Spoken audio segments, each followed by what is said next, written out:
All right, welcome back to another training from at least my basement. My name is Josh Taransky. I'm the pastor of Haven City Church, and I'm joined by my dad, who is Dr. Scott Taransky. He is the author of a number of books on parenting, family life, and we've been almost every other day trying to push out content to help those of you that are doing home education, which is a lot of people. We just found out here locally in Southeast Baltimore that they're pushing school back for another 4 weeks till at least April 24th, and even there's speculation beyond that school will have to be delayed. So lots of kids are at home. Lots of parents that never had a desire to do homeschooling or home education are now all of a sudden finding themselves as the primary home educator. Crazy, huh, Dad? It is. And, some of these parents are in school districts where they're providing some kind of online support, but still the parents are the ones who have to make sure the assignments are getting done and turned in, and the child's there where they need to be. So the classroom management and the discipline is still taking place in the home. So a lot of important things going on, and we can speak directly to that. Awesome.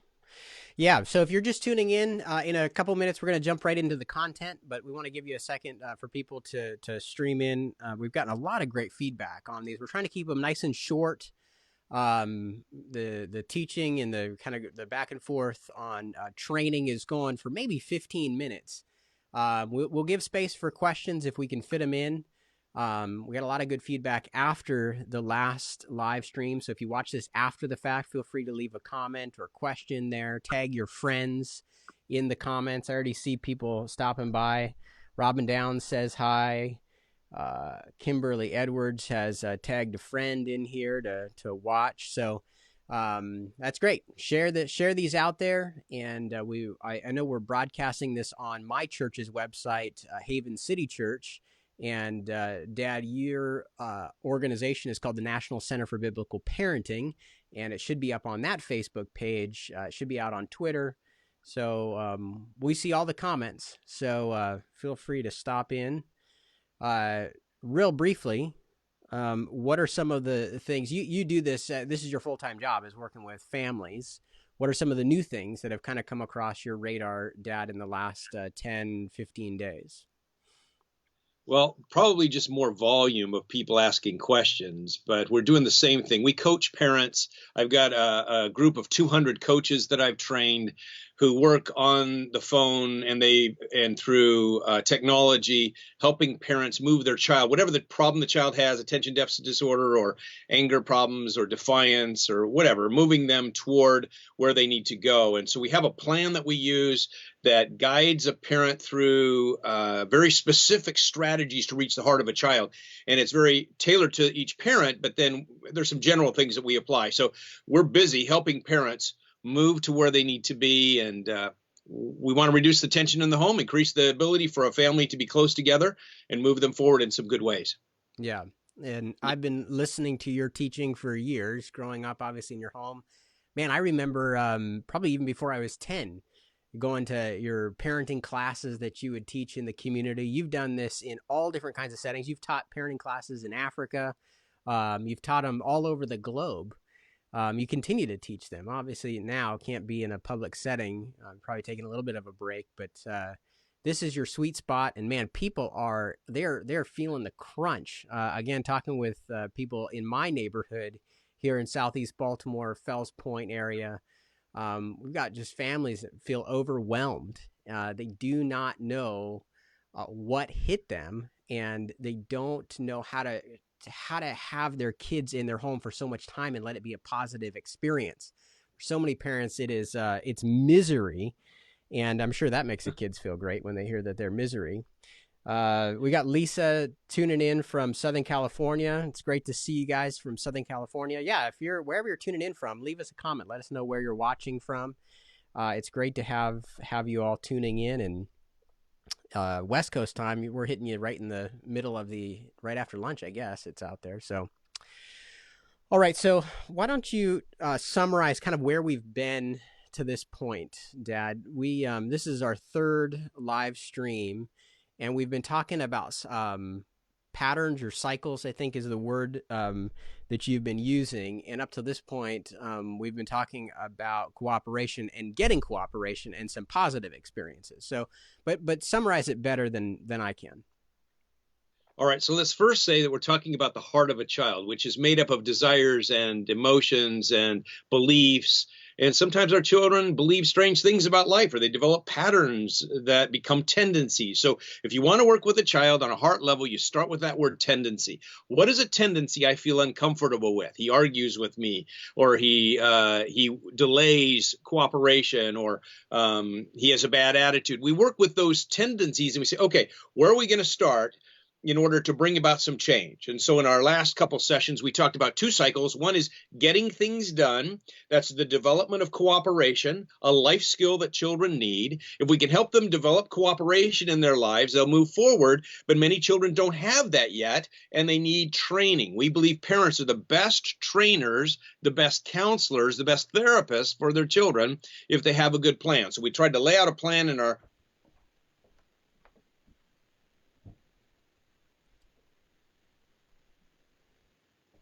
Looks like your live stream got cut off there. Let me see what happened. Maybe if you're there, call me back. We're right in the middle of talking about patterns. And this is our third live broadcast. Looks like we're having a little bit of an interruption. So I'm not sure what happened to that, to his side of the feed, but we'll see if we can get him back on Skype.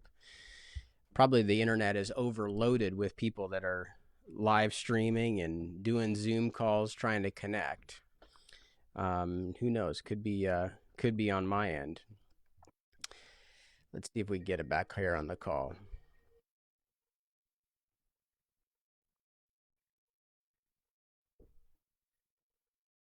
It could be his internet that went down. Who knows? Got a virus.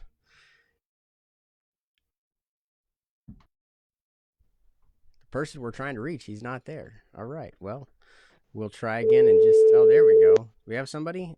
Oh, there's a voice recording that we can. Gosh, let's see. Let's try one more time before we shut it down. And we try again.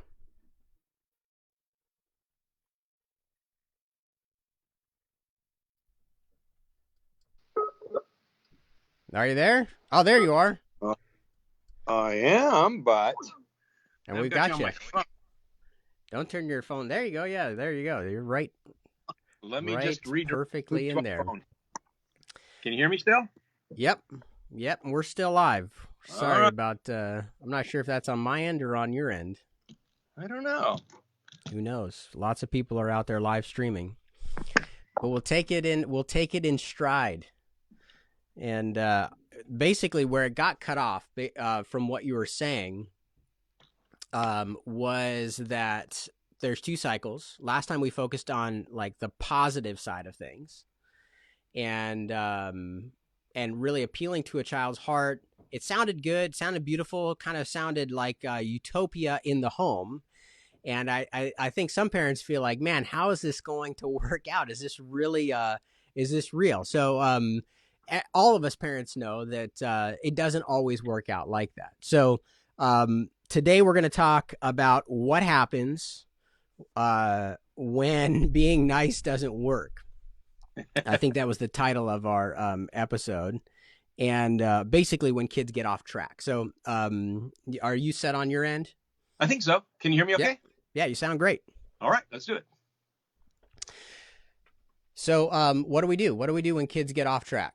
All right, so keep in mind we're first trying to be on track, and when a child gets off track, we're on a second cycle. So we have to stop trying to do what we're doing. If we continue doing what we're doing while a child's yelling at us, the child's on a detour and they're yelling, we're validating what the child's their approach. We're basically saying, you can yell at me and I'll keep trying to get things done. We can't do that. We have to move to a different cycle. That's the correction cycle. And what I'm going to share with you now are some tools that you can use to bring about heart change. This is probably one of the hardest things we teach, but one of the most rewarding things that happens in a home, because when children are off track, they're being defiant or they're yelling at you or something's going wrong, then the path that I want to show you will be so constructive Mm. and you'll know what to do. It's not about consequences. It is about correction, and I'll show you what correction looks like. But we take this model of repentance and we break it down very specifically for children so that they know exactly, and they're on a cycle, they're on a plan. We're going to take them on the same plan each time that they're off track so that they learn this adult skill of being able to step back when you're off track, even as an adult. You need to step back, you need to evaluate what's going on, and then you can re-enter life. So we want to teach that to children. We got to make sure, though, we're not trying to get things done. We're not yelling at kids. We've got to move to this other cycle. Okay, you ready Mm. for me to talk to you about that? What it looks like? Yeah, but let me kind of put some flesh on it, because I know that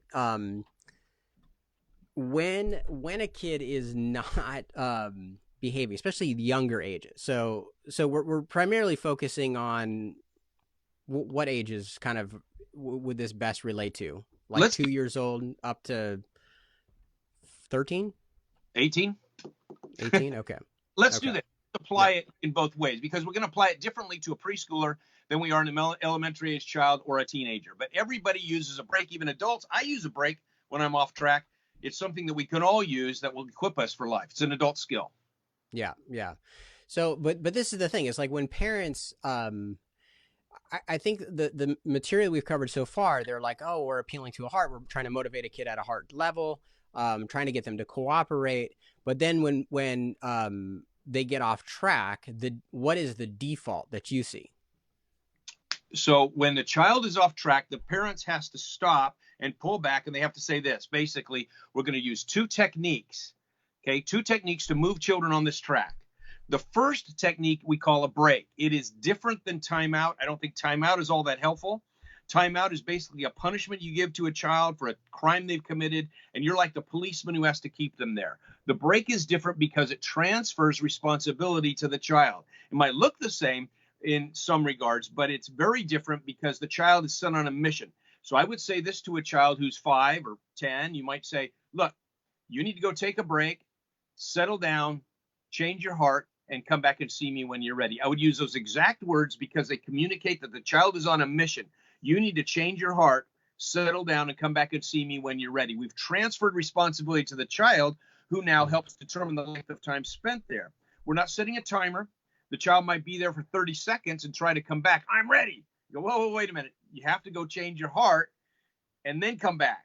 So sometimes we're going to have to send children back 2 or 3 times because they need to change their heart. But here's what happens. The child sits there for 5, 10 minutes, 15 minutes or longer, and then you see a countenance change. You see something happening inside their heart, reflected in the way they're looking at you and the way they're talking to you. And they come back and they say, okay, I'm ready. So when the child comes back and ends that break, then we're going to go to the next step. And let's just talk about this break for a minute. You can use it with a 13-year-old, same thing. Son, you're upset. You need to go take a break. Now, typically what happens is that children don't want to take a break. They're mad. They're upset. And so sending a child to take a break can result in some more eruption. And sometimes children will try to bait their parents to get sucked into the dialogue because they don't like to be angry alone. It's really important that parents walk away or parents say, you're in a break, and they allow that child to settle down. Don't get sucked into the process, because when the child does start settling down and is ready to come back, we'll dialogue with them about it. But it's got to be this process of allowing a child to work this through. They're going to use this break when they get to be older to deal with anger or anxiety Mm. or sadness. But right now, we're trying to train them as a preschooler, elementary age child to be able to work this into their repertoire of activities. So for parents that are just like catching up with what we're saying, there's probably default punishment that exists in their parenting strategies. Often, yes. Oftentimes it's uh, sometimes it's anger. I'm gonna because we want to motivate the kid to change. We want the behavior. We want to get them from being off track to being on track. Yes. But somebody who's not thought through this or maybe had a poor modeling of parenting will default to anger to try to get kids back on track, Mm-hmm. or reward, and or some kind of, like, of corporal punishment right away. Hey, you're in trouble. And so what you're offering is a alternative strategy called the break. Hmm. And so unpack that, some of the benefits of the break, that it's self-determined, that the kid, that the kid's determining how long they're going to stay on a break. um yeah. We're drawing attention to the heart for a child. So the child's realizing that their heart, even at 3 years old, you need to go change your heart, son. Sit down, change your heart, and you need to have a sunny heart before you come back. So we're helping children draw attention to their own hearts and settling them down before they can come back. And when they come back, then we can proceed and re-enter life. But many parents will use yelling because what that does, anger communicates power and authority. And so when you get angry, you can overpower someone, and it often works in the short run. That's why parents use it, but it has long-term negative effects, and children tend to ignore it after a while. And so anger isn't the best. Then other parents will use threats or consequences. I'm going to take away your iPad for a week or something like that. Um, and so those kinds of things are not necessarily bad, but they're not a good first line of defense here. We really need to help children change on a deeper level on their hearts. And so sending them to take a break and requiring that they learn this process over some time is very important. Okay, good. So the kid is doing the wrong thing, they're not cooperating, a parent sends them off to take a break. Yes. What happens next? When that child comes back, then we want to go through what we call a positive conclusion, and it has 3 questions and a statement. This is going to help complete the cycle for the child. So the child's gaining some benefit from this experience. It's a learning experience. The first question is, what did you do wrong? It's confession. It's being able to admit you're part of the problem. Many children have a victim mentality or entitlement, and so they believe that everybody else is at fault. That's why I'm angry. And what we're doing is we're helping children to learn how to take responsibility for their part of the problem. So that's question number 1. What did you do wrong? The second question is, why was that wrong? Now, this is going to draw attention to some of the convictions or things inside of the heart that we want children to learn. And the third question is, what are you going to do differently next time? And this helps point the child in a positive direction so that we can go forward. And then we make a statement. Okay, you're free to go. So with a 5-year-old who's yelling at us, yelling at me as a dad, I might say, you need to take a break. He comes back and, okay, no, what did you do wrong? I was yelling at you. Okay, why was that wrong? He says, I don't know. I said, well, let me explain to you. What you did wrong was it's not being respectful to me. I'm going to ask you the question again. Why was that wrong? Because it wasn't being respectful. What are you going to do differently next time?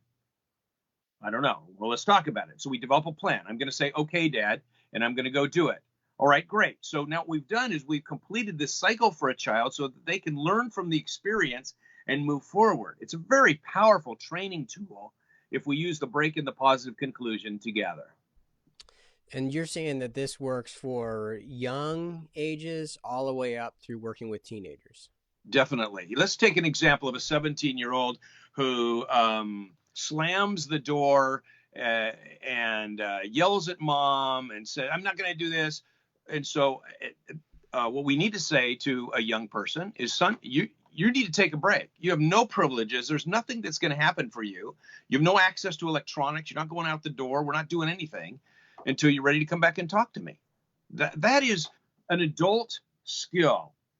Young people need to learn during their teenage years how to solve problems creatively, how to graciously communicate, and to manage their emotions. And when difference take place in their relationship with their siblings or their parents, they need to work on those things. So we're going to draw attention to that. And there's sometimes we're going to say to a child, all life stops for you. You cannot go forward until we talk about this. And we come back and we talk about it. Okay, what did you do wrong? You ready to work on this?